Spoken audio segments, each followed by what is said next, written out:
Wow, All that's right. a very clear camera you've got, friend. Um, yeah, take your sleeve and wipe off the camera there. It looks a little smudgy. Oh, foggy.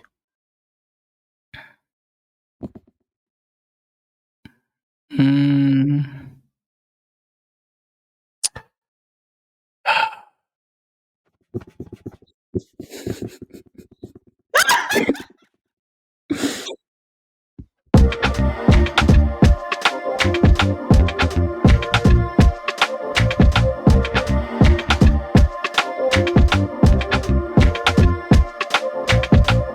Hey, everybody, and welcome to the 7997 podcast. We're Chris and Jackie, and we're here just to kind of help build some connections between the two of us and hopefully with you. Today, we have a special episode. Before we get into that, obviously, like, comment, subscribe. If you listen to us on podcast platforms, leave a review for the show. We'd love that. Please and thank you. And buy us coffee. Right, buy us a coffee. All the link for everything are down in the description. But today we're talking about sort of checking yourself as a parent. You know, how many of us have had that conversation with our children or with our parents and say, hey, did we do a good job? Did you do a good job? How are we doing? Could we have done things better?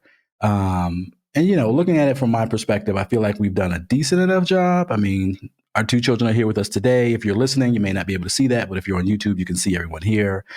We have our oldest son here, Xavier, who is an NYU graduate. He's a teacher up in Queens, New York.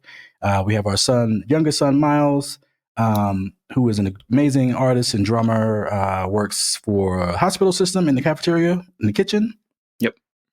He's a cook like we used to be. Right. He's following our steps. He is a cook for, you know, as long as he can survive being a cook. I think he's probably over that by now, which I get for sure. But, you know, we did at least the basics, right? They're not in jail. They're gainfully employed. They are such a low bar there, hon. That's the lowest bar. We've crossed that bar. Cuts to one of us being escorted out by police. I mean, you know, once or twice in your life, you usually have run-in with the police for one reason or another. Yeah. But, you know, there's no long-term damage here from, you know, the police so far. Thank God. So I'd say we've made it that far. But I guess there's probably some questions we want to ask you guys. We definitely want you guys to answer honestly. Some questions we need to ask ourselves. I know your mother she's a big proponent of looking at the relationships she has in her life and seeing, you know, are they doing well? How can we get better with them? How can we improve what was, you know, the past like versus the future? So I'm actually hand it over to Jackie and let her kind of start out this conversation where she wanted to start it out. So go for it. Hello. So thank you, Sunny Boys, for joining us. We really appreciate you all for taking time to be with us, okay? And we love you. And the conversation really, we just want to just have a family check and record the foolishness that we normally have, you know, but also maybe have some more in-depth kind of conversation so that the people can get a chance to meet our family. Because guess what? They hear about you guys all the time, right? So just can y'all introduce yourselves? Miles, Zay, Miles. Zay, you go. You go first. Fair enough. What's up? I'm Xavier. I'm 24. Like my dad said, I'm a full-time teacher in New York City, in Queens, and I feel like that's about it for now. Come on, there's more. Newly married. You were a cat dad. I don't claim them. World traveled. They just happened to be attached to my wife. I'd get rid of them if I could. Stepcat dad, yeah. But world traveled, newly married, so you're still a newlywed. There's more. Where'd you grow up? Miles, introduce yourself. Okay, yeah. I apologize for the doting mother happening right now. Tell them all about yourself, baby. Step up. Let them know what's going on. Show them what you can do. All right, Miles. It's my turn. Okay. My name is Miles. I'm 21, and I'm pretty cool, I think. I On like. Mondays, Wednesdays, and Fridays. All right, you see how you get. Don't do that. But yeah, that's about it. I didn't even say a lot. I didn't. What else is Yeah, we're there? not giving you anything Simple right to the now. point. That's all you need. Do you have a boo? I don't. I'm single. You're single and Yeah. ready to mingle? Uh, Yeah, yeah. I'm ready. I don't know. This is what happens when you do a podcast with your kids and you feel nice and cool on every other episode, and your kids are like, "You're not cool. Yeah, you were You're just not funny." you're just Yeah. a bum. Okay. So let's go ahead and jump in. I would like to start with, let's go with the baby boy. All right. So Mouse. And you want to tell anybody and everybody why I just called you Mouse? Oh, my preschool teacher, who was very southern, instead of saying Miles, she'd be like Mouse, Mouse. And I'd be like, I'm not a mouse. What are we doing? Like, But you walked up to her at 2 years old. Oh, yeah. Mimo. she had to get it right. And she got the wrong one. Not a mouse. My name is not Mouse. It's Miles. Oh my Lord. Yeah, and I'll say that's a challenge we've had to deal with as parents. And when you're parents, you have really no idea what you're doing, right? You're just kind of winging it. You're figuring it out, and every child is different. And Miles, as a young child, was smarter than his age always. Like Always. he had an attitude that was way beyond his years, so he would just get himself into trouble with his mouth, which is all the time. An exact replica of what his mother would do at that age as well. She has You ain't know me back in 81. I've heard enough stories from your mother to know that this is, a repetition of his mother. So it's not my fault. No. Completely. Exactly. It's genetics. Like it happens. So like that was a big challenge for us, being able to handle his personality, his attitude, his defiance, his, just I'm into everything. I'm smart. I'm on top of it. And I am not afraid to tell you who you are. See, the little blockhead little boy. Just had that ready. God. Loaded, ready to go. Had it locked and loaded. So I would say a question to you, Miles, are like, when did you kind of know that maybe you were a little bit more strong-willed than maybe we were ready for? So I feel like there was a point in time when you kind of matured and you got yourself like you could control yourself, because we can't control any other human being as much as we try.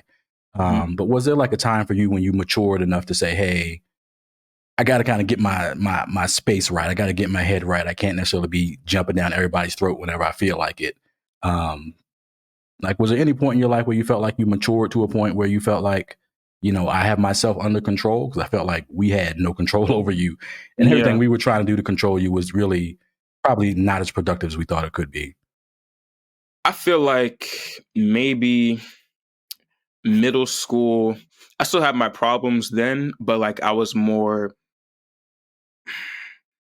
I guess, more in control of my emotions. Not like, because I still had like meltdowns and stuff, but like, I don't know. I feel like middle school, because I was more myself, like I don't know. How do you say? Middle school. That's the answer. 13. Yeah. It's funny you say you were more yourself, because I feel like, early on you were diagnosed with ADD and we give you all kinds of medicines. You were like, I don't want to take that medicine. I don't feel like myself when I'm on that medicine. Mm-hmm. And I think that was a big breakthrough, just to kind of think that, whenever you're feeling like we're sick, quote unquote sick, and, is ADD or ADHD a sickness? Like, that's all an opinion at the end of the day, because you kind of are who you are.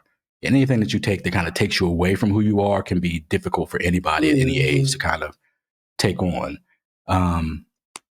So like, was there, I don't know, like, do you know how you kind of understood the fact that you weren't being yourself at such a young age? I felt like, early on you were always like, hey, this is not making me feel like myself. And at an early age, I think a lot of kids aren't that self-aware. Do you feel like you were maybe a little bit smarter than other kids, or you kind of understand what was going on, or how did it kind of manifest in you to Yeah. understand that, hey, this is not me at the end of the day? Well, a little bit, because like I remember like fourth grade, like fourth graders would just like do kind of like dumb stuff sometimes. And I would just be like, why are you crying? Like, she just dropped her clip to red. Why are you crying? Like, like I would just, I noticed like, maybe I'm just a little bit more, not really smarter. I don't know. I guess that's the word, but just more like aware socially. Intuitive, because you Yeah. can pick up on things even now. That's Mm, still a superpower of yours. Is mm. you can hear and see things that other people can't. I think one time you got in trouble because I think this was like really young, like Oh, kindergarten. I know. Yeah, I know what you're gonna say. What story? Yeah. When that girl, this was kindergarten. I remember her name. Should I drop her name? She probably won't see the video. No. Okay, whatever. Anyways, so she kept getting the answer wrong, and I knew the answer, and I wanted to say it, but they wouldn't call on me. And then when she finally got the answer, they started clapping. I was like, they're only clapping because she got it right. And I'm just like, kindergarten. This The is probably only reason why you clapping is because she finally got it right. Get out. Let's go talk about it. crazy. Oh my Lord. Oh, those were some rough years. But looking back on it, Mhm. did it do you see that it strengthened you to be the young man that you are? I mean, the help that I got, that helped me, because I'm glad I went through that now. I mean, then, because like now I'm more. It was a journey, So Mm-hmm. it was good that I went through that now, so I can learn myself more, Mm-hmm. so I can be more in tune with myself emotionally. Yeah, yeah, and that's something I shared with you privately. In my prayer time, I had to pray for. I did. Y'all grew up in the church. We went to the church, Mhm. and I did my very best to instill, moral values and the Lord and love and kindness and all those things into you guys. And part of that journey was praying for you. I mean, that was part of it, right? So I'm like, Mhm. okay, Lord, how can I be the best mom? How can I be a good mom? How can I be the mother that Xavier needs, that Miles needs? And specifically when it came to you, one of the prayers that he answered for me was he needs to go through it now. Because you mentioned the word meltdown. And sometimes, and we all have seen the news, you Mhm. see a lot of adults melting down. Yeah. Normally, when a lot of adults melt down, and specifically men, it is with the utmost anger and violence, either against themselves or other people. So your meltdowns were able to be in a space where you could be around people who loved you and cared for you. You know what I mean, and help you through. So that, and that's what he said to me. He said, "Now it's we do it now versus later." Yeah. And that's the thing. If you have a meltdown as an adult, like nobody has any grace or care for you. Like, Yeah. Because they're okay, gonna look at you and be like, "You're a grown adult. Like, you should already." Yeah, it's very different. exactly. The patience. And I think that was a big challenge I know for myself as a parent, because you have a very like small toolbox, right? Like generally as a parent, the toolbox you have is the toolbox that your parents gave you, which for me was a belt, right? Like that's all I had was a belt. That's all I knew. So like what's that saying? For a hammer, every problem is a nail. For a belt, every problem is a behind, right? So that's all you I know how never to heard do. that one. Where'd you get that That's from? a bar. It's That's really. it's a That's just metaphor of a the metaphor. that's the Yeah. extension of the people don't hear the second part of that saying. Yeah. It's a part two that nobody ever says, like the second verse of the Star Spangled I Banner, had right? I had never know I never knew that. Okay. Yeah. So so like for a child like Miles, who was headstrong, heavily willed, like a belt doesn't work. It's like, okay, so what? You get me a whooping, I'm gonna go do the same thing I did yesterday. Like it doesn't matter. And after enough years, you realize, okay, he is better served by using his maturity to his benefit. Like some of that just kind of has to be him maturing at some age and understanding that, I have to be in control of these emotions, that I can't just go do whatever I want whenever I want to. And, so much of it was progress of us just having conversations over and over again. And sometimes the same conversation and repetition. Um, And that's one of those things that you just grow as a parent. You get stronger and better over time. You understand the differences between your children, and you understand that your toolbox has to have more than one tool in it. Like, it's very hard for anybody to fix anything with one tool. Right. Yeah, because Which I everything can, we walk around with like a butter knife. Give me a screwdriver, bring a butter knife. Give me this, bring a butter knife. Yeah, you yeah, I can't mean, do that. there's only so You much want you can do. But I nuance, know, right? yeah, and like, even Xavier, you came to us with a conversation one time. We had asked, how we did as parents, and I think you said something like, you don't want to whip your kids. You don't want to, use physical punishment against them. Could you kind of explain sort of your perspective and maybe what effect, our parenting style had on that for you? I mean, my reasoning is more so like coming from, I don't know. I think there's a lot of ways that I got there, and a lot of ways I still kind of think about it, because I don't have kids yet of my own. I was Although about to say, as but you have a teach. You're a teacher. right, but as a teacher, I have a couple hundred, by this point. And So you really it's can't beat them if you wanted to. So, No, unfortunately. but let me ask you a question. Can you tell the ones that had loving parents that whooped them? Can you tell the difference? I you see, like, that's also the question of, like, there are a lot of students that I have, or just students at school, who I'm like, you clearly have no discipline in your life, and like hopefully you'll get it, but this, like, right now, that you're just not at that point in your life where you can, You like, haven't even, matured yet. yeah, you can't hold yourself together enough to go to algebra class right now. So, like, there's a lot more that you need that we can't provide.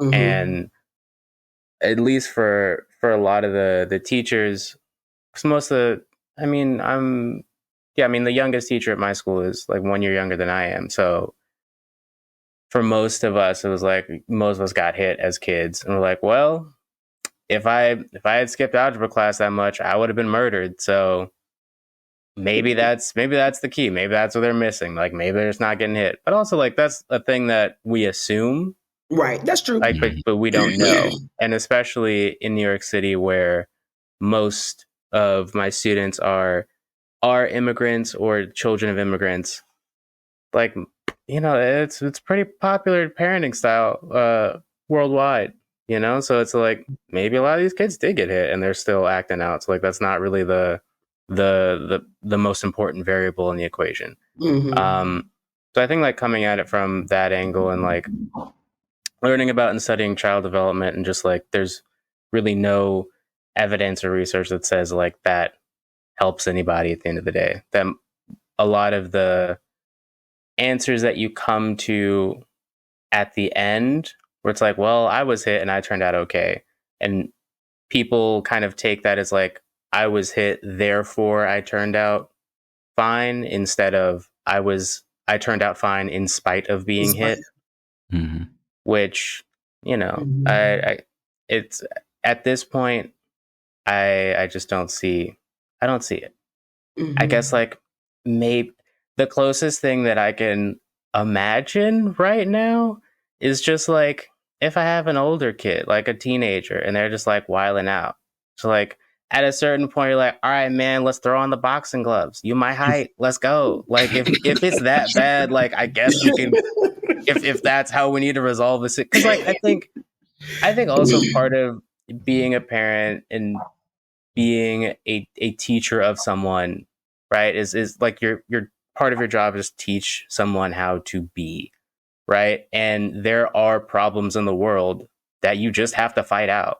Like, people like to pretend like the world is this, like, place where you can talk about your problems and handle everything with words or with discussion, but there are moments where you just gotta punch somebody in the face, and, like, that's just what it is. And, like, that's not the first thing you should jump to. That's not the way you handle every situation. It's not the way you I'm handle glad most you said that. situations. Yeah, it's Yeah. not the way you handle the vast majority of situations. But there are times in which, like, we just gotta fight, and, like, that's just gotta, like, there are just some times where that's the solution. And so I think that, there is that angle to it too, where it's like, if this is just we're at this kind of impasse in life where if you were any other person, we'd be fighting right now. Maybe that's a lesson that needs to be taught, like when someone's in an older child, like when you're 19 or 20, and it's like, this is how adults are going to solve this kind of problem. And that's a learning lesson. But I don't know. That's the only kind of thing I could imagine, like for now, because I think the main thing that I've come to realize and has been reinforced for me is just kids are people that are not working with everything. Like you are just technically from birth till 25, you are an incomplete person. Like you don't have the You're brain still matter learning and and material. developing. Yeah, like your bones aren't even like all the way put together. How am I going to expect you to like follow this rule in school like the first time or like without issue? So I think that's also part of it. And there's a sense of just patience that a lot of people don't have, and you don't have the time to have is also part of the issue, where a lot of people see, I don't know, like when if someone's kids are screaming at a restaurant or something and they're like, Jason, calm down, let's like take a deep breath. Like those kinds of people tend to be like, maybe they're rich people and they have like one parent works and the other doesn't, so they have more space to be like, all right, we're gonna sit here and I know you're screaming and crying, but we're gonna breathe out like through the situation, whatever. Whereas like someone else who both parents are working and you're tired and just like, I'm just gonna hit him and like now it'll stop. and it's like, I get it, like you're tired, it's hard. That's the thing, it's hard to have that level of patience. Like it's the I same thing love with that. my I coworkers. love that you just said that. It's hard. And Yeah. I think that is a phase and stage of maturity that is so needed for a lot of people. And I was telling Dad this the other day, part of the conversation of what, wanted to talk to you guys. I saw on, I think it was TikTok or Instagram somewhere. But anyway, this guy was encouraging young adults to just be more patient with their parents, or to have more grace for them as to how they were raised, because their parents, they just did their best and they were still growing up too. You know what I'm saying? We were still growing up too. And I never thought about it like that. But this is the truth. And you just said it. You said until about 25, 26, you're still learning and developing, and even scientifically is proven, right? Where your brain is still maturing and developing. Yeah, There like are your there are brain doesn't people, stop developing until 25, right? which is There, why my wife is waiting her 25th birthday so she can hear that click, that like final click in her head. That's like, oof, now I can make good there decisions it is. So consistently. right, so you just imagine, like dad was raised by people who were married by 20, parents by 21, and they still have more time to bake in the oven. We were married, we had you when we were 20. We still had time to bake. Miles, we had you at 23. You still, we still needed time to bake. So we did our best. But like you just said, it is hard, whether you have the time or not, whether you have extra resources or not, whether you have Jesus or not. It is hard raising children and being a parent if you are cognizantly present for the journey, because you don't want to hurt them. You know what I'm saying? Like we would say, you want to bend their will, not break them. You know what I mean? Like that was some encouragement from like the elders at church and stuff. You want to encourage them to be a certain kind of way. You want to shape and mold them. You don't want to break them. Like we didn't want to break Miles's strong-willed spirit. And let's be clear, Mr. Xavier, you were very strong-willed too. Very strong will. If you ain't want to do something, it's a shut down, okay? And those were some of the times when you would hit that wall between us. You know what I mean? Like if you had to get a spanking, that will's like, man, this little dude, he gonna put a little flag, he gonna plant a little flag with an X on it. You know what I'm saying? And not move. But I know as I grew, and again, because I was being molded by scriptures and things that I was learning, something that Pastor said was so interesting. He's like, the Lord has a lot of patience for his children, but if you look in scriptures, you'll see those hard punishments when they were just outright defiant and lying, cheating, stealing, murdering, like these really massive things that were hurting other people. And that's when those punishments, the corporal punishments, would come out. And so I started to change my style there. So I would retire the belt until there was something massive or major that happened. You know what I mean? Because like you said, like everything doesn't need a belt. That's it, and it doesn't. It doesn't. Yeah. We were sort of kind of raised by those old school people's like, oh, he rolled his eyes, whoop him. He said, whoop him. You know what I mean? Like, Yeah, don't yeah. go at him, Beatrice, because that's inappropriate, right? But when you guys start to fight each other and you hurt each other, or y'all were lying, being just outright deceptive, that's when corporal punishment, will come into play. But I appreciate you for using that word. It's hard. Like Yeah. it is very hard. So I'm going to jump in here and we're going to take a quick break. When we come back from our break, I think we're going to give our boys a chance to air their grievances with us. If there's anything they ever wanted to say, hey, I didn't like when you did this thing. I didn't like the way you parented me on that situation. We're going to give them a moment to kind of clear the air, as it were. So we'll be right back with you guys on the 7997 podcast. 797.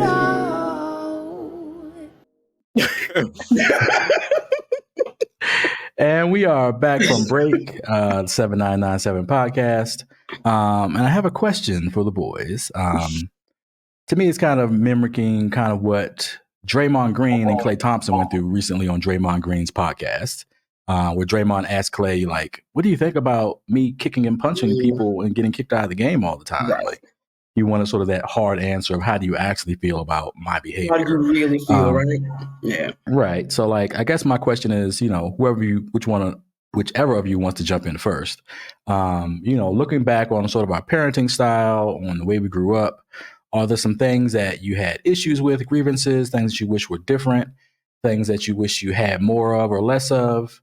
Is there anything that kind of comes, top of mind for you of like, hey, I wish you guys had done this, or I wish you guys had not done this?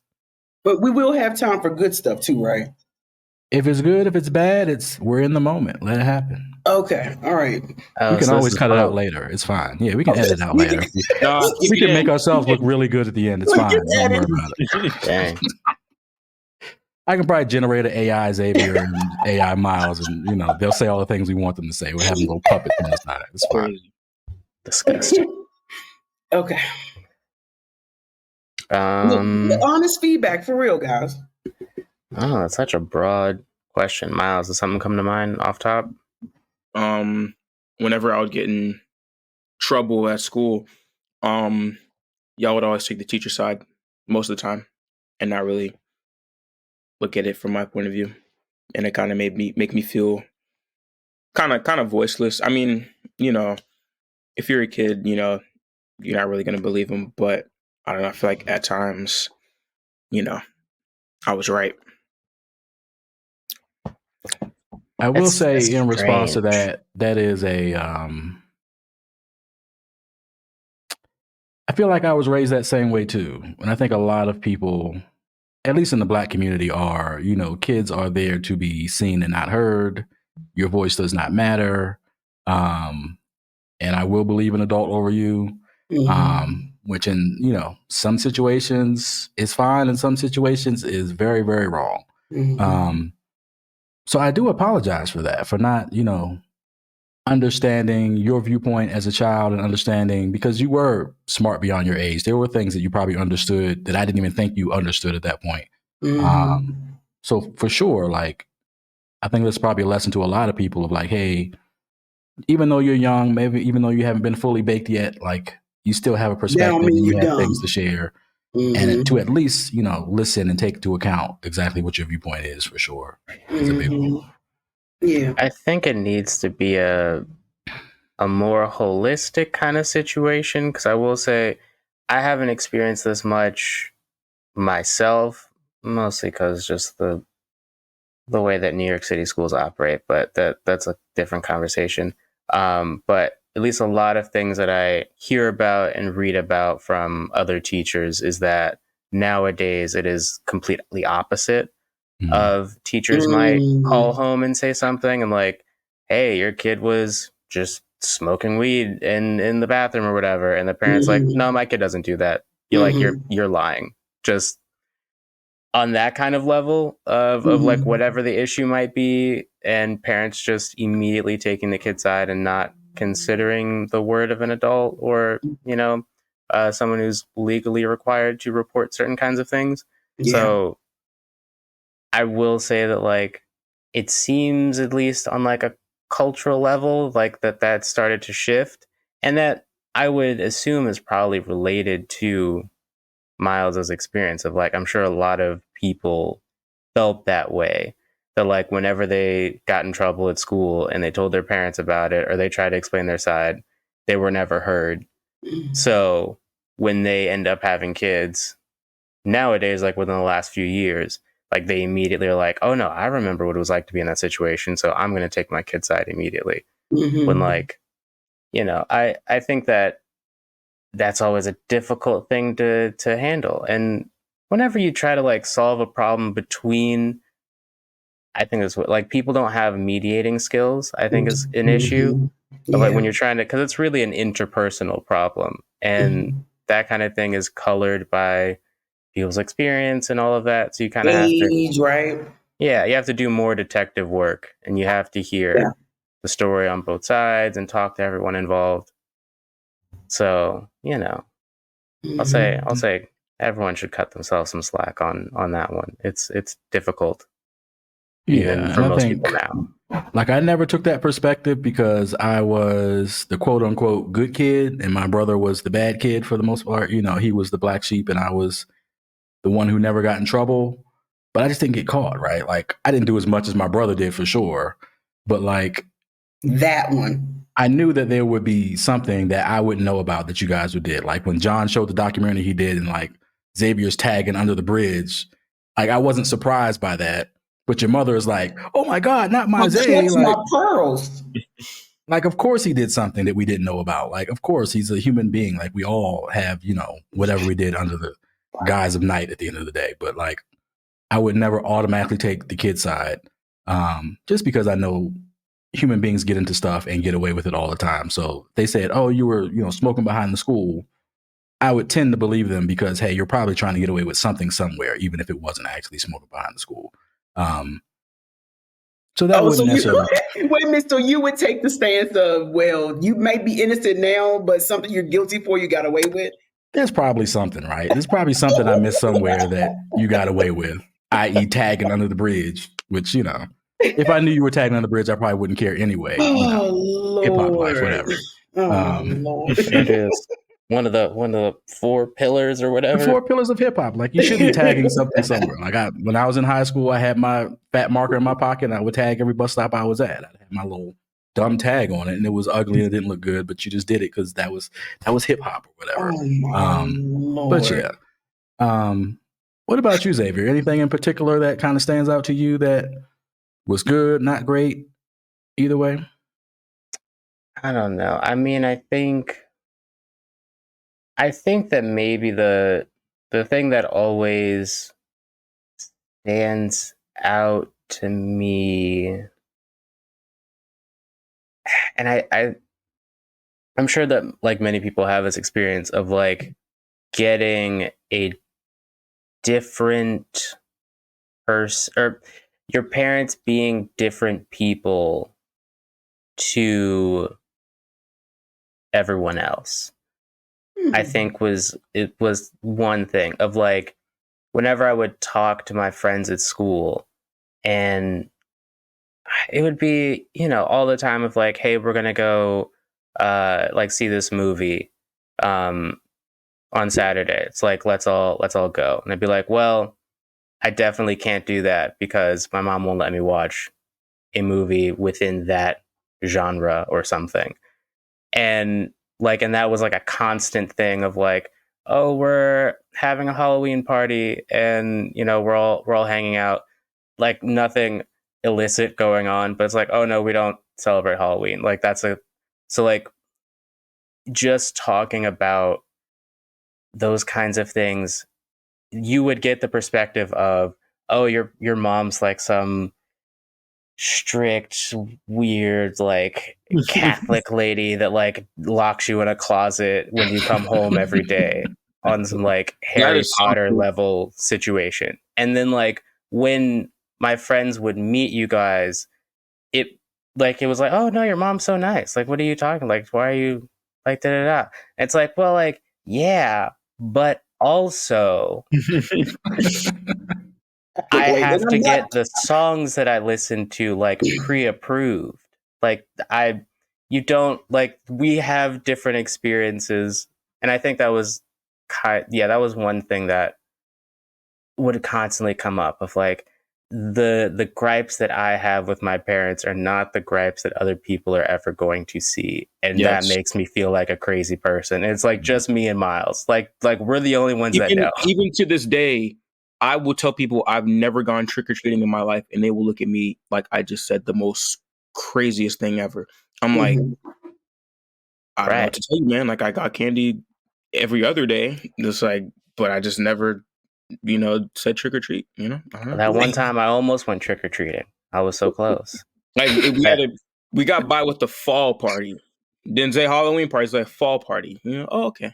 What? That. Because that was like a school thing. But there was Yeah. like Mhm. you were probably too young to remember this, but we were living we call it the B house. So like that was the first apartment we On lived in. We moved to Barksdale. Charlotte, Yep. and I remember like I had friends in the neighborhood, and it was Halloween, and I'm pretty sure it must have been it must have been the first Halloween like since we had moved there, and I didn't really have a costume, but I was like, oh, I have a striped like white and black shirt and some black pants, so I can be Did like you go as a referee? The referee, no, right?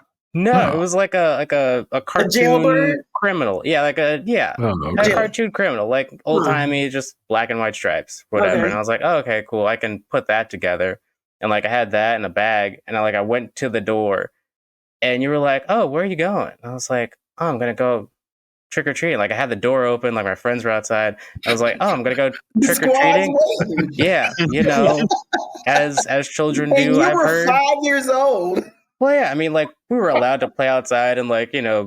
be at least in Yeah. the apartment Within complex or reason. whatever. And I was like, yeah, I'm gonna go trick or treating. You're like, nah, we don't do that. And just like closed the door and was like, Xavier's not gonna come out tonight. And I was like, that was. I think that was the first time that I can clearly remember being like, oh, all right. So I guess we don't do stuff other people do, or like we don't get to do things that most children get to do. Yeah. Great. That's a fun No situation. Halloween ghost, just the Holy Ghost. Yeah. But listen, this is the thing though. It's disciplining, right? So now you all are young adults. You can look at your peers right now and say, I can do what they're doing. I have the means, right? I'm old enough to do it, or I might not be well, but you're old enough to do it. I have the money to do it. But you know what? That's not gonna help my life. That's not the road I want to go down. You know what I mean? And so you're disciplining yourself to say no, to create your own boundaries. But that's something that you learn. I'm just for our own family. It's something that you learn that the other people can do what they do, right? But there's some things that we're not going to participate in, and it's okay not to make apologies for it, and it's okay to not trash the other people who are doing it. But as for me and my house, this doesn't work. You know what I mean? Because like right now, say you are married, right? You may roll up on some of your friends that you've had for years, and they want to do things, and Landy's like, I'm not comfortable with that, and you have to be self-aware enough to go like, no, that's gonna hurt my family and not help it. And so no is no, and you don't even tiptoe and get close to it. You know what I mean? It's just like, no, we don't do that or those things. Yeah. And I will give you an example. Like, you guys didn't really grow up that strict. It probably felt strict to you. I was raised in a Jehovah's Witness household. So like, it wasn't even like the proms that you went to. I wasn't going to none of that. There was no hanging out with, I could hang out with some friends, and my parents were less strict than probably other parents were within the witness religion. But like, it's a very different thing, and I use it to my advantage now. So like, even for example, I had a work meeting that we were supposed to travel for. It was going to be in Oakland. And in Oakland right now, it's super crazy. Violence everywhere, people getting robbed in the street. And even the company said, hey, probably best not to come to Oakland. It's not really safe right now. But of course, the company has the meeting there anyway. But they say, it's up to you if you want to come or not come. You can, not go if you want to. Other Chance people your are life. very, right. You can chance your life if you like to, or, stay home. And other people were kind of worried about, I don't want to look like a particular way. I don't want to look like an outsider. And like, for me, I was like, no, not a problem. Like, I've excluded myself from things my entire life. It's very easy for me to say no to the things that other people are kind of jumping to. In that particular instance, like, it's a real safety matter. And going out on Halloween can be a safety matter as well. But that wasn't necessarily the reason we were saying no. It was just, there's a whole lot of demonic things around Halloween if you allow it to be there. So like, that skill and that, I think, strength, that will to say, hey, this is not for me. I don't want to be involved in it. And it's a very easy no for me. I think is a good skill to develop. And as a child, it's very hard to see that, right? You just know that your friends are going and having fun and you're not having fun with them. And, a lot of times I'd be in that situation as a young person and it felt unfair at times. But as you get older, you realize a lot of that stuff wasn't super important anyway. And there were times when you missed out going to a party and it was a good thing because something happened there that you didn't want to be involved in anyway. And sometimes it was just a great time and you missed out on a great time. But at the end of the day, like, to me, that is a skill that is good to develop. Do you want to develop that skill at 5 years old? Probably not. You don't necessarily want to learn how to exclude yourself from things at 5, but the world we're in today, like, it may be a necessary skill to have to exclude yourself from something at 5 years old, to know that who you are is different than someone else in some way, and you're secure in that, and you're able to say no, and I don't want to be a part of it. So, I don't necessarily want to compare my experience to you guys' experience because mine was probably more strict. Even comparing myself to my cousins, like, my cousins were a lot more strict. And, they always kind of looked at our family as being the permissive one within the religion, like, oh, you aren't, following everything by the law. And for the most part, me and my brother, I think we maybe made out a little bit better than my cousins did it sometimes. It's all relative at the end of the day. So, having some leeway in some of that, I think, is good sometimes. Be able to give them, give your children some place to where maybe they wouldn't normally be able, or they can flex. They can kind of go and, have that freedom sometimes. But sometimes it's like, hey, this is something we don't want to be involved in. Here are the reasons why. I think that's a very important part of, like, saying why you don't want to be involved in this, rather than just saying no and go sit down. And because I said so was not ever a good answer for anything. No. Oh my God.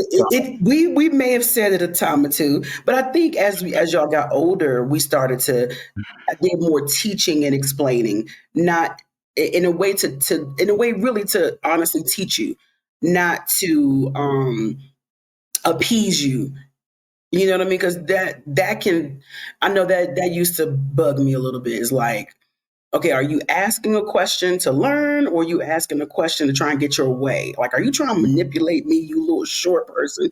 But I think it's kind of both, though, in that way of, like, and it was something that I at least appreciate. I think I appreciated it even at the time, and appreciate it now. So just like, well, a lot of the explanations that I was getting for things that I wanted to do and couldn't were usually, like, religiously connected or something like that. So it was like, as things were explained to me, and they were like, well, on one hand, I will say, like, getting my way was like, I could at least hear where you were coming from and attempt to work on the same level. Like, the 1 or 2 years we didn't have a Christmas tree because of, like, something in the Bible, and then I was like, I want a Christmas tree. So now I have to go look at these scriptures and explain to you that this is actually a misunderstanding and like a I know, like translation of the verses, and therefore by the holy book we can have a Christmas tree and that's chill. And then we had a Christmas tree after that. I was like, cool, great, love that. But it was like, and that was an opportunity where it's like, okay, if I give my kid a reason for something, then like we at least have somewhere to start. Like, so I could still Versus just get because my I said way, like Yeah. interacting with you like as an equal on that level of like, you can't do this because of X. It's like, okay, well, let's look at X. Like, and we'll figure that out. And if And that at the thing used end, to like burn I'm me up. still Ooh, it used to in, burn me up. yeah, and it's like if I'm still at the same place at the end, all right, I tried, but like we at least like had an opportunity to engage on that level. But I also like, at least with that, like by the end, or like by the end, quote unquote, like by the time I moved out, I could at least like put it together for myself. Like, well, if this is, I think my difficulty, and Miles, I don't know if you feel this way, but my difficulty too is that like I didn't like it, like being restricted from doing a bunch of stuff, but also I respected it, and I don't respect people who don't do that. In the sense of like, okay, if you're a Christian, you should do X, Y, and Z because the Bible says X, Y, and Z. So that sucks because I'm personally not a Christian and I don't want to have to hold myself to that, but that's the situation I'm in. So that's how we operate. And then when I like growing up, if like I saw other people, I'm like, if you're a Christian, why are you still celebrating this? Or like, why are you still doing that? You're not really doing the thing that the book says. And so like, even at this point where I'm like, I don't believe that for myself and I don't hold that standard for myself. But when I see it in other people, I'm like, nah, you're not really about it. Like, let's stop playing. I don't respect, like you faking out here. And like, That's real. I see it. A lot of people post a lot of, they'll have like the scripture in their bio, and then but they'll be posting like at the club and stuff. Like, what happened to Matthew's 3:16? But you're in yeah. I'm like, bro, it's 37. What's going on? you're not really about it. And that's, That's the hard thing when you know what the standard is, and then like there's times now when I'm just like, I understand how people don't fit the standard. I understand why. I understand what they've been taught and what they've been told. And me and your mother had this conversation a lot of like, a lot of the churches say, hey, all you gotta do is say Jesus Christ is your Lord and Savior, and I'm good, and I don't have to do nothing else after that. And they don't necessarily say you don't have to do anything else after that, but they don't necessarily explain what the work is on a day-to-day basis to stay aligned to that standard.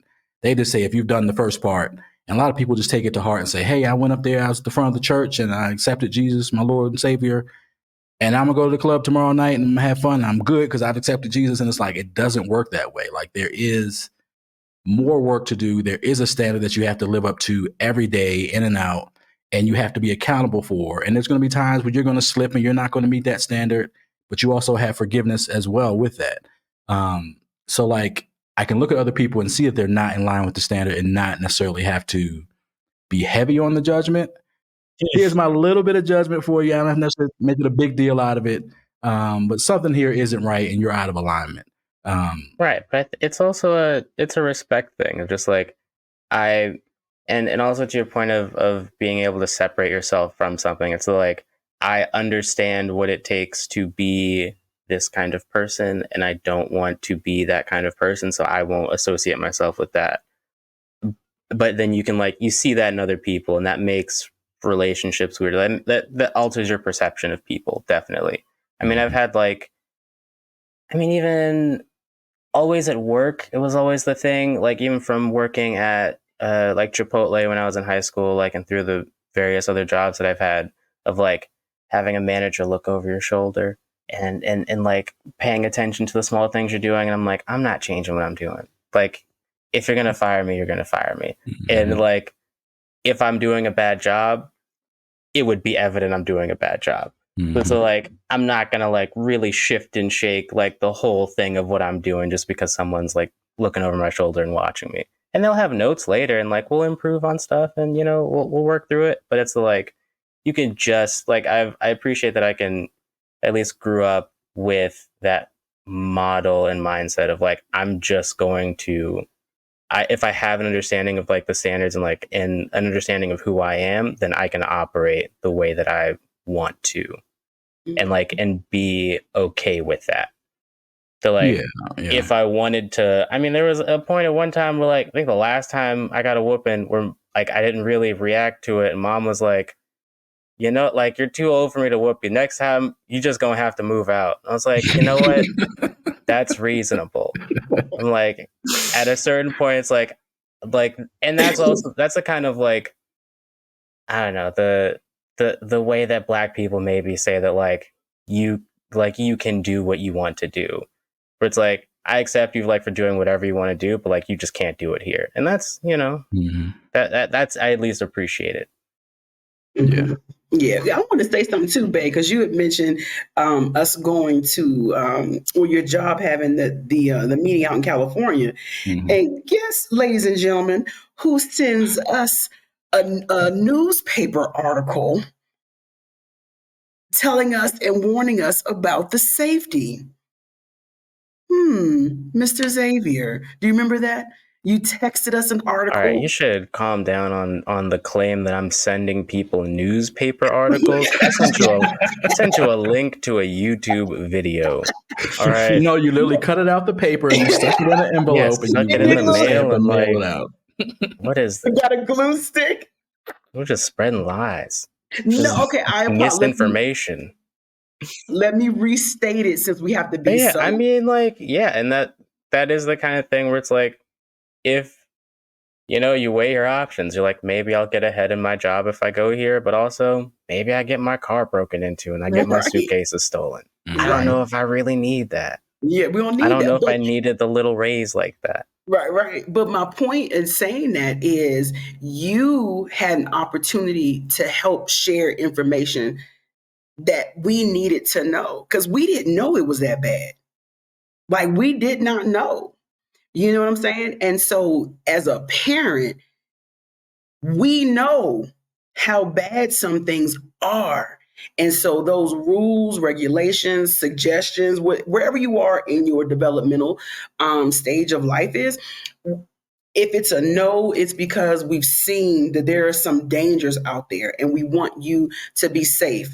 And a lot of times those no's from a parent's point of view is a no because you can't save yourself from it. You know what I'm saying? You can't clean up the aftermath of it. Now, we got your information. We could have gone, but we have enough money or credit to have repaired a car, to replace the stolen luggage, right? We have what we needed to recover from that setback. Oh, the job would have paid for whatever, because I was not going. If I went out there for y'all going to cover me. Well, I mean, they did say come at your own, your own will. You know what I'm saying? You got to cover yourself. But you understand what I'm saying? So you did the same thing for us. You sent us information to help protect us.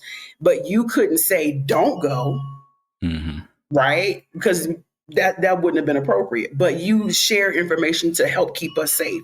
And look, that's a lot of it. We just wanted to keep you guys safe. Yeah, and I will say, another benefit of excluding yourself sometimes is that you become an example for other people. So like for me, excluding myself, that gave the product writer that I work with the strength and the fortitude to say, you know what, I'm not coming either. She was like, hey, I didn't want to be the only one that didn't go. And I was like, hey, if it's just the two of us, then it's just the two of us, but you also give other people strength to follow that same example who maybe wanted to do it, but didn't want to do it in front of everybody. They didn't want to look a certain way. So like, you're an example to other people in the way that you carry yourself in a lot of ways. 797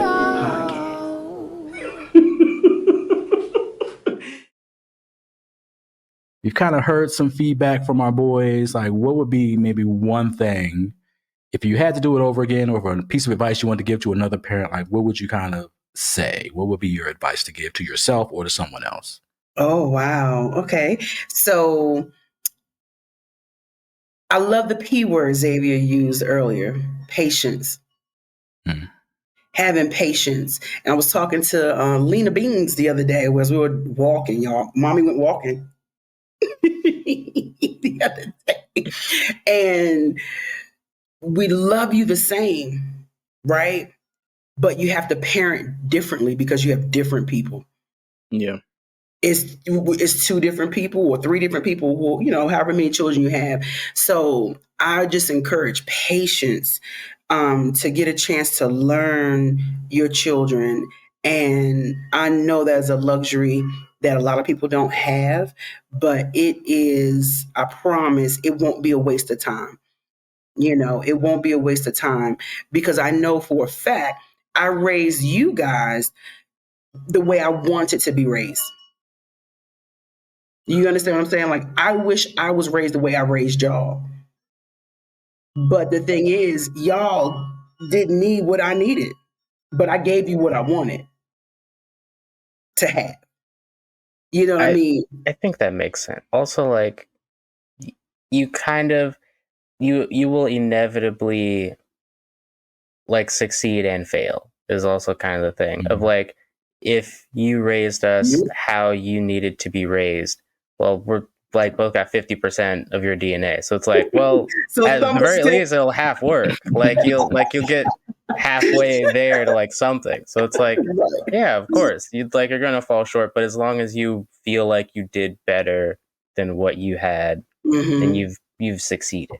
Exactly. And for me, personally, I also wanted to, because at the time y'all came along, I was a full-fledged Christian and still am, by the way. But I wanted to please the Lord too.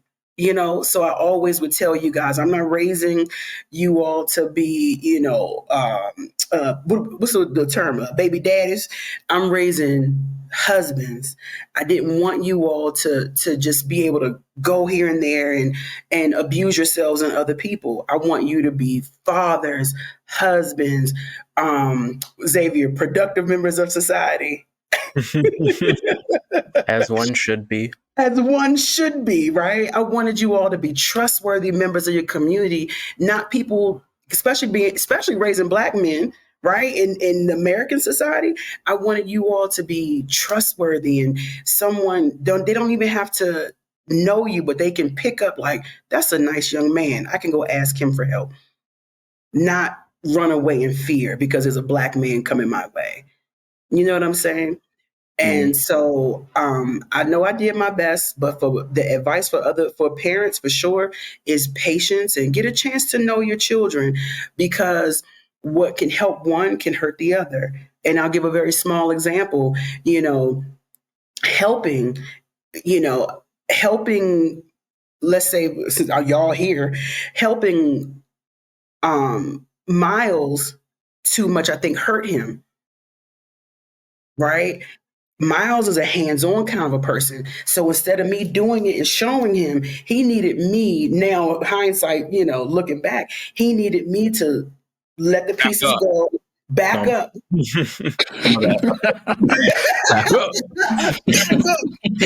needed me to back up and give him space so he could figure it out. Right? And that would have strengthened him. Versus Xavier, I think I could have done it and then like, okay, cool. And then next time it'd have been over, and he could have taken that. So, but it takes time. It takes time. So anyway, patience for sure. Patience and just do your best to be your best. Yeah. I didn't want to break you. I didn't break you, did I? Nah, I'm okay. I'm doing pretty well. First child syndrome and all that. But we're working on the transition from how you raised us to how you treated us then to how you treat us now. Because we're no longer these people. Longer babies. I'm saying. Right. So, where is that? You ain't got a picture of you and your brother? Well, this was just what I had in the basket, but you're missing the point. Okay, so. But now you guys are adults. Yeah. That's what I'm saying. Yeah. So. Yeah. And I think, we have that idea of like when we were raising you, like, oh, we're not your friend, we're your parents. Yeah. And like, you do need to be a little bit of a friend. I do need to know you better than just a parent would. Not that I'm necessarily going to let you do everything that a friend would do, but I need to know you enough to be a good parent to you. And I think that involves some friendship. And we should like each other at the end of the day. But Miles brings up a good point. There is a transition, right? And like I said earlier, y'all, we're encouraged. What I hear the guy say: young people, be patient, because as y'all were growing up, so were your parents. But this is the thing: it doesn't stop. We've never been parents to adults. But my patience is running out, man. So I gotta lock in, man. I'm tired of it. I don't know. I don't think it's that deep. It's not? Okay, I should chill. I should calm down. I don't know. I mean, I don't Where's she going? think. Yeah, I don't know. Mom just disappeared. I think he killed her. I think she fell out. Had to whip out the photo. Make sure to alienate all the audio only listeners. Right now, we're showing a picture of our family when. See, what year would that be? 2004, probably in that range. Yeah. If you can't see it on the audio cast because it's audio, go click on the YouTube link. Go to YouTube and go to YouTube if you want to see our little babies, us as babies. But it's really interesting. I don't necessarily agree with you, Bae, that we had to be friends even when they were growing up. I always used to tell the boys, I'm your mother, I'm not your friend. And I felt good about that. I still sort of kind of feel good about that. But I want to like each other. And I think that people who are listening and people who are watching can see that we genuinely like each other. You know what I'm saying? And that, for me, is about the relationships. It is about knowing Zay, knowing Miles, knowing you, and being able to, part of that liking, I think, is also being in situations where it's not just, all right, parent mode. You know what I mean? Okay, let's just go be silly and have fun. Let's just go grab some ice cream cones. Let's just go to the park. Let's just go and chill, relax, and or even if it's a church event. I don't know about you guys. I remember having fun at church. We were working a lot, right? Because we did a lot of ministry, but we did a lot of laughing. We did a lot of traveling. And so just being able to have that space and time to just chill. It wasn't always a grind, but which allowed us to have fun, and to like each other. And so I was just going to say, even as adults, now we've had our children get on a plane and come here to Mexico to visit us. You know what I mean? Like, I think it says a lot. Yeah, I think we're saying the same thing with different words. I mean, my point is really that, I can even look at my father and mine relationship of like, there's a point in time when you're a parent and a child and your job is to protect and nurture and raise them. Mm-hmm. But I think it doesn't necessarily have to stop there. Mm-hmm. It can be some elements of friendship. It doesn't mean that you leave your parent duties behind, but it does mean that, there's a likability factor. Right. As my father stopped parenting me and became more of a friend, I wish I had more of that time. So for me, it's about how can you get to know your children better sooner and not have to get to the point where they're, 18 or 21 and outside of your house and outside of your rule, as it were, in order to get to know them even better. Because your relationship does change at that point, and there are things that you're able to exchange and to share and to talk about that maybe was difficult when you're a parent-child relationship. So like, how can you get to that knowing of them as an individual and not as just your child sooner? And maybe that's a likability thing. And maybe that's, I think we're using different words to kind of say the same thing. I'm not saying we're going to act like we're best friends and I'm not going to parent you. That's definitely not the point I'm trying to get across. I want to know you more like a friend as I'm parenting you. Because it needs to be a safe space. Right, right. And it's a hard balance to kind of put together. It's hard to kind of say, right now I got to discipline you, but later let's go get some ice cream. Like, there's that's a hard I think sort you of got you line. done that in one day, Yeah, guys. that's how that. Well, Yeah, you get a yeah. whooping. All right, dinner's ready. Like, all right, How many legs you want? I don't. crazy. And I think there's also like an aspect of that though that is unachievable in the time. Like there is something that I remind myself of often working with teenagers, because I teach high school, is just that like you don't know who you are, so I can't ever know you. Or you have like you're in a space where you are creating who you are. So like there's not even, a lot of people, especially older people, like, kids are on their phone all the time, or da da da, like can't have a conversation with like these kids. And it's like, well, hold on, like they're not like they're putting themselves together. Like it's hard. You ever have a conversation with like, a 5-year-old? It's like they've got words, but they don't, there's not much going on. Like you can communicate about like the things that they have done and that they are currently doing, but there's not like much going on. You're like they're building who they are, so it's also part of it is like why the switch from parent to more friend is harder, or like it's more of a drastic switch after they move out, is because a good chunk of building who and forming who you actually are going to be has to happen outside the house. And so like, well, I could have tried as much as I wanted to be closer to them, and I probably could have had a better relationship on an amicable friend level. But also at the end of the day, like they were still building who they were. Like there wasn't as much of a person to know at that point as there is now. Yeah. So Yeah, I think there's Interesting. also like the viewpoint that at any one moment in time, you are a full and complete individual of wherever you are, right? So, like when you guys were growing up, I learned more about soccer because you guys were into soccer. I don't watch soccer anymore. I don't really know what goes on in soccer anymore because I'm not really hanging with y'all all the time and talking about soccer. I knew more about it because that's what you guys are into at the moment. And as human beings, you're always evolving, you're always changing, you're always learning more. So, like, I'm not the same person I was 5 years ago. I wasn't the same person I was, 40 years ago. That kind of puts me at my birth, but whatever. You know what I'm saying? Like you're constantly a changing individual. I mean, definitely not the same person. Like there's Right. So very like little argument to the contrary.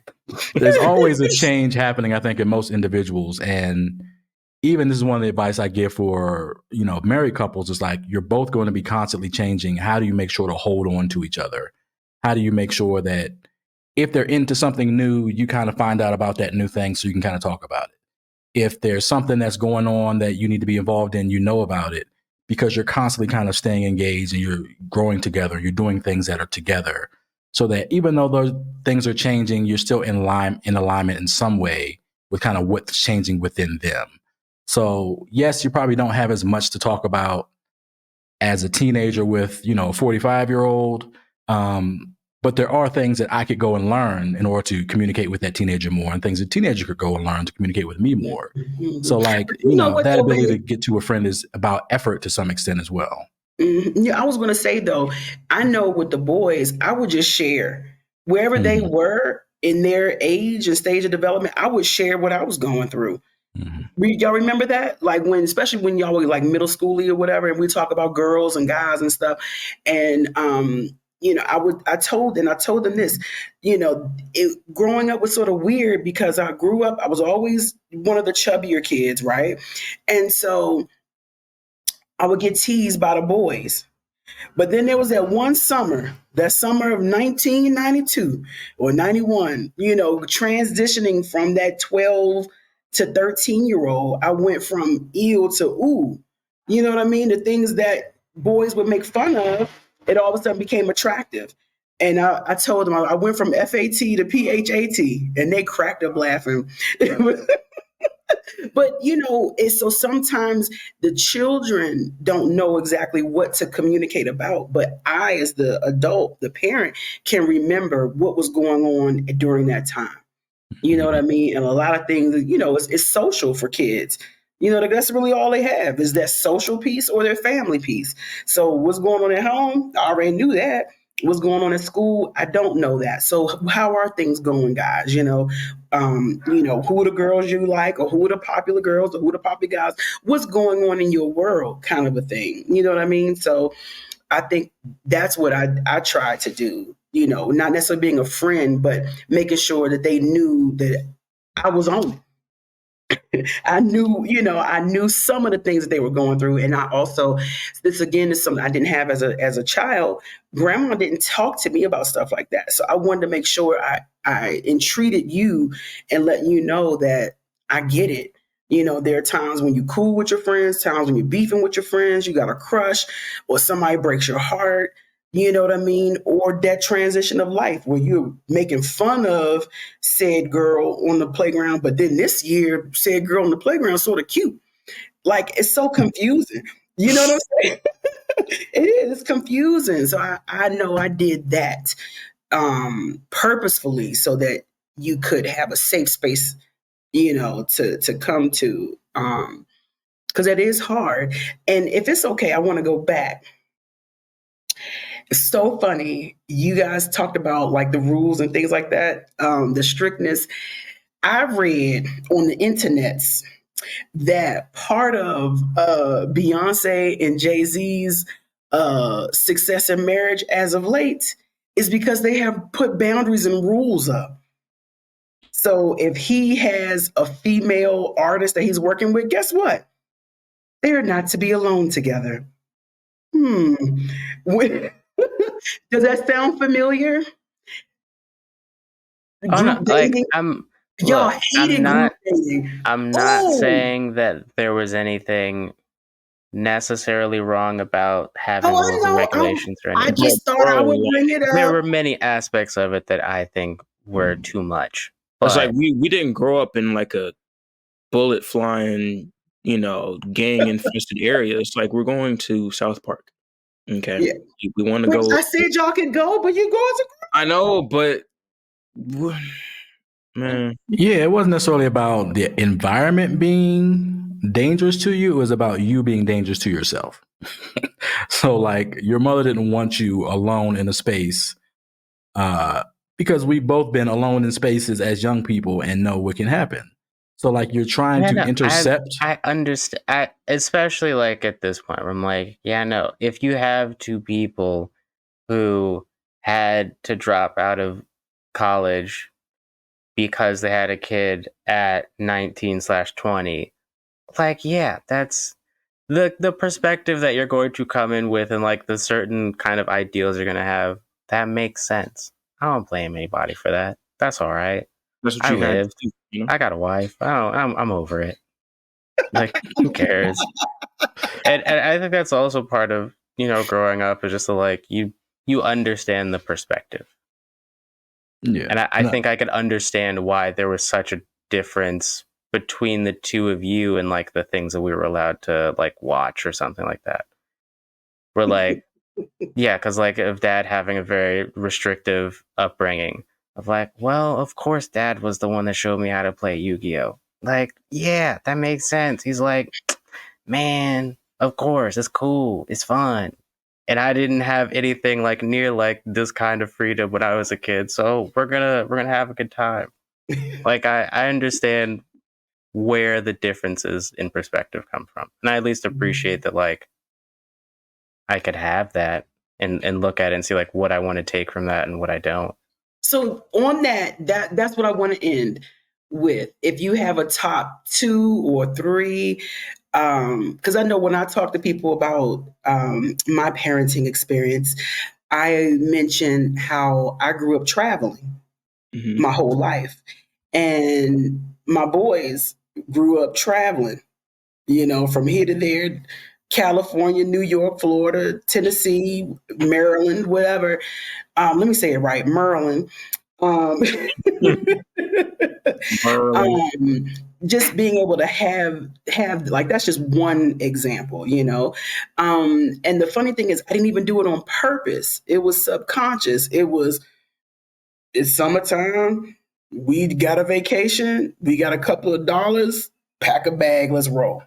That's how I grew up. You know what I mean? So that was subconscious, but it ended up being, all right, where we going now? We got a break. We got some money. We got a break, whatever. But yeah, just if it's anything that you all want to carry over, we ended up doing the first day of school breakfast. Mm-hmm. Just little, and I didn't grow up with that. It was just something totally new, off the cuff, and we kept it, right? So anyway, just 1, 2, 3, whatever that you think that you've experienced, and you want to share that with your families. Miles, you go first. Okay. Definitely the traveling was fun. I would like to incorporate that with my family, future family. Just having fun, music, Saturday morning when you heard Bob Marley loud, it's time to clean something. So I'm just like, I didn't like him then, but I like him now. So I know. But but yeah, just little things, just, yeah. So traveling, Yeah. and even though there were strict rules, you still had fun. Yeah, for the most part, yeah. So having fun with your children. That's the main thing for me. Okay. Zay. Yeah, I'd say like, yeah, definitely all those same things. Guess I'd also add like time in the kitchen, even if for no other reason than it's very practical. I I yeah. tried. Now, what if I had made y'all come in like on a regular basis? How Then do you we think that would probably have worked? wouldn't have liked it. I don't know, but I don't know because I Because even feel like I I, wouldn't have liked it, but that's just because I don't like to cook really like that. Like but I'm didn't I more of a try to get y'all in the pâtissier. kitchen? Like I'm more. I don't know I what mean, the problem really wasn't even like we had to cook or anything. It was just like cooking's not. I'm good at cooking. I get it. We grew up watching nothing but cooking shows and all of that, like all day, every day. Like I Uh-huh. have a wide knowledge set, but I just like baking more. It's like when I started baking by myself, like I spent a lot more. I feel like I spent more time in the kitchen than you did. Like that Well, you good, have like to because you got less 2 or stuff to 3. prove. Yeah, you gotta knead dough and stuff. Um, yeah, I think like that was one thing that I appreciated. And I would also say like I think being interest, maybe not even being interested. Perhaps I'm sure there was a good part of it that was acting interested. No. In the stuff that we were into. Well, no, I'm sure there was like an element of like, oh well, he's having fun, so we'll come along for the ride. But I think Only school putting plays.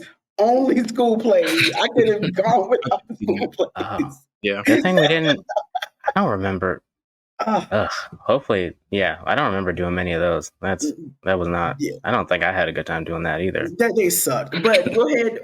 We were interested in what now? Go ahead. Yeah, I mean, just like usually when we were doing something, like we had some level of support to do it. Whether it was like the 1 year I played baseball and like I could like very clearly remember dad taking me to the park one time, like practice hitting, and he was like throwing pitches, and we were using some like souvenir bat. I don't even know where we got it from. It was probably like we never went to baseball after we left Baltimore. Like never really went to another baseball game like that. I don't know where we got the souvenir bat from, but I can clearly remember being like so jazzed because dad was like throwing pitches to me and I swung and I cracked the bat. And I felt like that was like the greatest moment of my life. Even though like looking back, I'm like, yo, yeah, it was a toy bat. Of course I'm gonna crack it somewhere. Like it wasn't the full Louisville Slugger or anything like that. But like, even though I ended up not really liking baseball, I only did it for that 1 year, like there was still like that time of like, well, like this is what we're doing. All right, let's go hit some balls and like let's get into it. And I feel like we had that support with the various things we were into throughout our lives. Yeah, I will say I remember that, and I remember being like, I did not enjoy that experience. I enjoyed it because I was with you, but like just the mechanics of it. I think I had a bucket full of baseballs, and we were hitting them around, and then we had to go pick them back up. And it's I like think I remember that. it wasn't like we were at some great baseball facility where there's a pitching machine and there's a big basket of balls. You just go, dump your balls in, and it's all kind of automatic. So like it was work to kind of do that. But like if that's what you needed to enjoy the experience, then like that's what we had to do. No, see, that's what I'm saying. Is like, Yeah. because like you were the dad that like taught me how to play Yu-Gi-Oh and like taught me how to emulate like the Sega Genesis on the computer. Like that's probably not the same dad who's having a great time like at a baseball game. But like you still were like, all right, like that's all right. If that's what we're doing, that's what we're doing. Like, so I appreciate that at every step. Yeah. And I I will definitely love say, them games. Oh, Oh, the video meatballs. games. Oh, yeah, you were having a ball. Oh, my Lord. yeah. And I will say, like when I was growing up, the one thing that I enjoyed in my household was having an open air creativity because, grandma was a designer and grandpa was really like a consumer of creativity.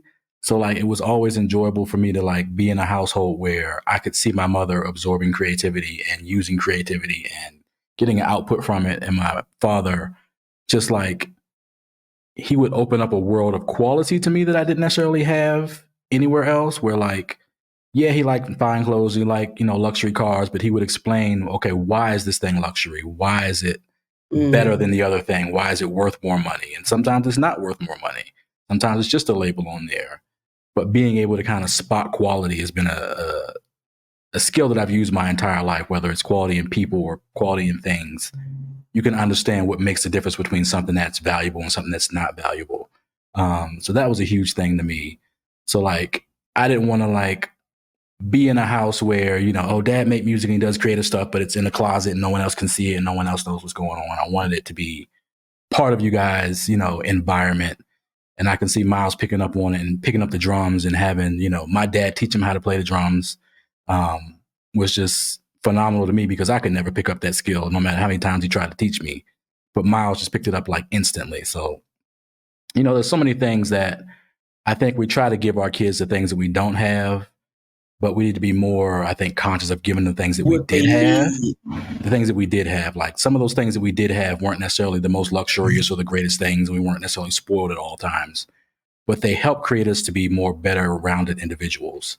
So like saying, hey, I don't want you to be poor like I was. Like maybe you should be poor like I was. Like when y'all got video game systems, y'all started at Nintendo and we got Super Nintendo. Like this was when the PS2 was out. Like Oh my y'all God, didn't start at PS2. You know have what I mean? no idea. It builds character, man. It does. I have to write it down, but I need like a timeline because like there was an article that came out recently that like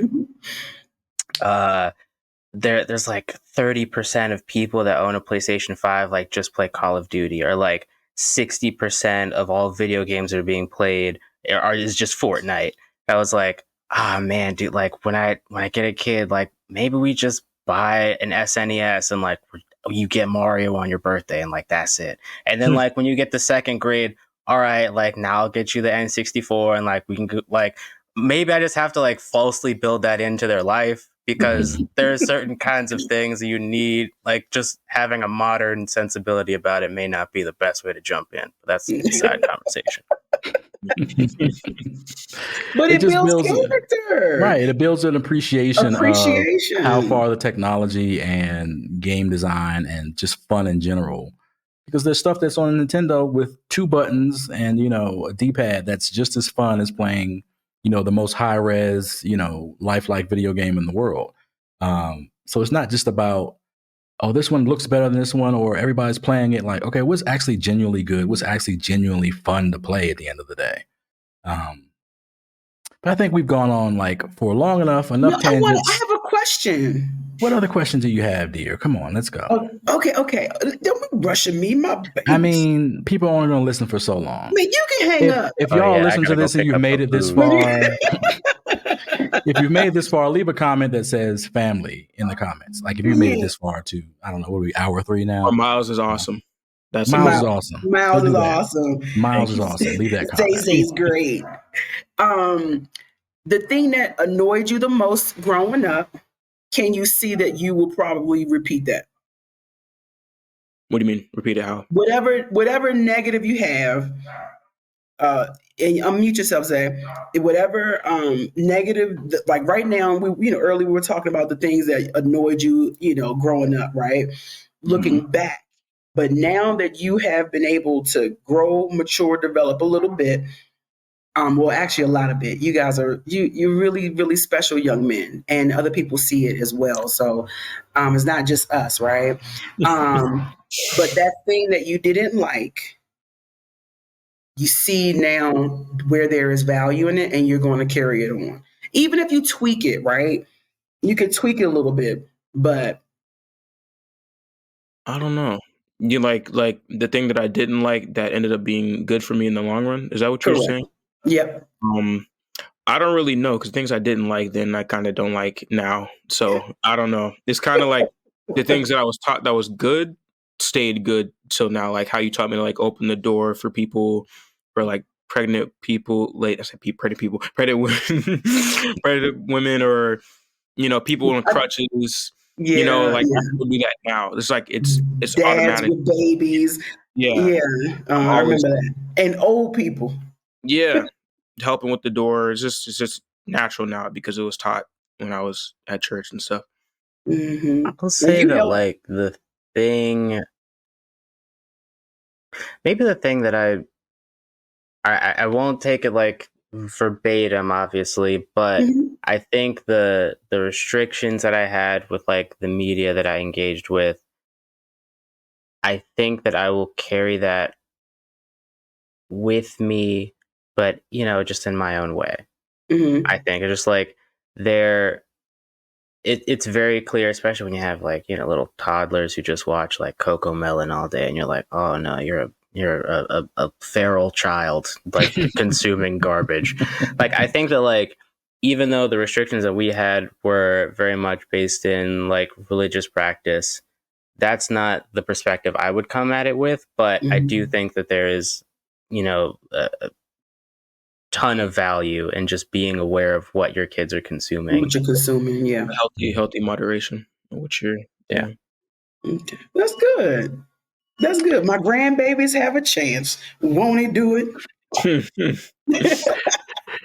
All right, so we are going to wrap it up there. I want to thank both you guys for joining into this discussion. I know it's been, it's a little hard sometimes to have these types of conversations, and you guys have done an amazing job, and we appreciate your perspective.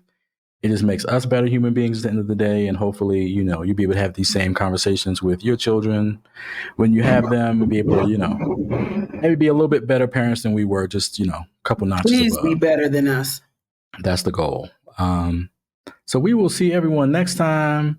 Before Jackie cries. You gonna cry? Go ahead, baby. Go and let them tears out, boo-boo. Go ahead. Be emotional. I love you, boys. Love you too. Kuada day. Well, you're talking to two people, so it'd be Queens here. But you're okay. Oh, by the way, he's a Spanish teacher. Got you.